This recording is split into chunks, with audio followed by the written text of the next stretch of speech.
늦가을에 접어든 어느 날이었습니다. 그날도 어김없이 아내를 백화점에 출근시켜주고 나서 도심에서 멀리 떨어진 수로에 낚싯대를 담그고 긴긴 하루해를 보냈어요. 백화점은 밤늦게까지 영업을 하기 때문에 저는 저녁이 되고 어두워져도 낚시터에 앉아 있다가 깜깜해지면 차 안에 앉아서 아내의 퇴근 시간을 기다리곤 했죠.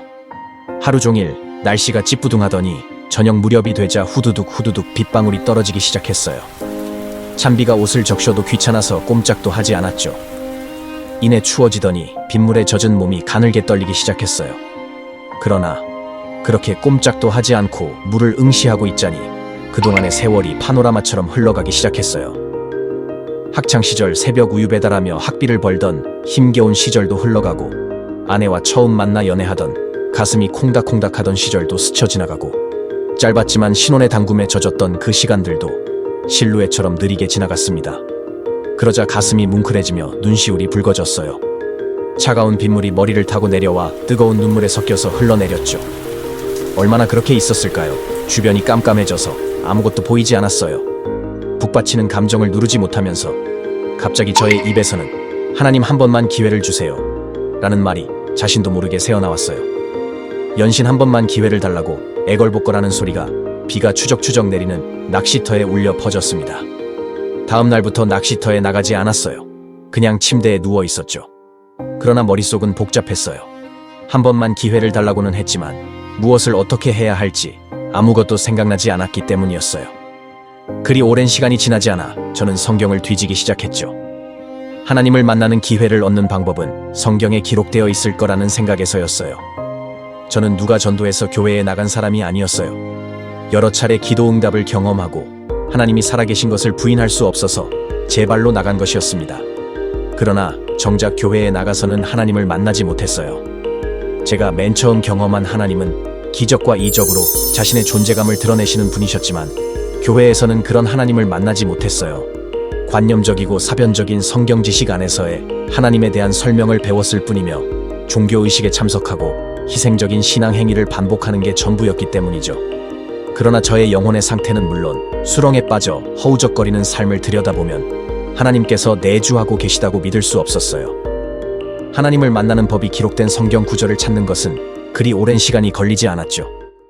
그러나 네가 거기서 네 하나님 여호와를 찾게 되리니 만일 마음을 다하고 뜻을 다하여 그를 찾으면 만나리라. 신명기 4장 29절.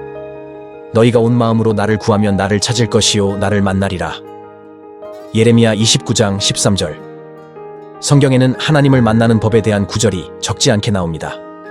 그러나 영접 기도를 하고 주일 성수를 하는 교인들은 이미 교회에서 성령께서 찾아온 것이라고 배우기 때문에 위의 말씀이 자신과 상관없다고 여기기 마련이에요. 그러나 저는 아니었죠. 하나님이 내 안에 계시지 않다고 인정할 수밖에 없었기 때문에 위의 말씀이 눈에 들어왔어요. 하나님을 만나려면 마음을 다해서 찾아야 한다고. 그래서 그때부터 하나님을 부르는 기도를 하게 되었습니다. 그러나 하나님을 부르는 게 여간 어색하고 낯선 게 아니었어요. 그렇게 며칠 불러보았죠. 그러나 아무 일도 일어나지 않았습니다. 그간 교회에서 아무도 하지 않는 기도를 하는 나 자신이 기이해 보이기도 했어요. 그러나 저는 그걸 고민할 겨를이 없었죠. 그래서 하나님을 부르는 기도를 더욱 더 열심히 하기 시작했어요.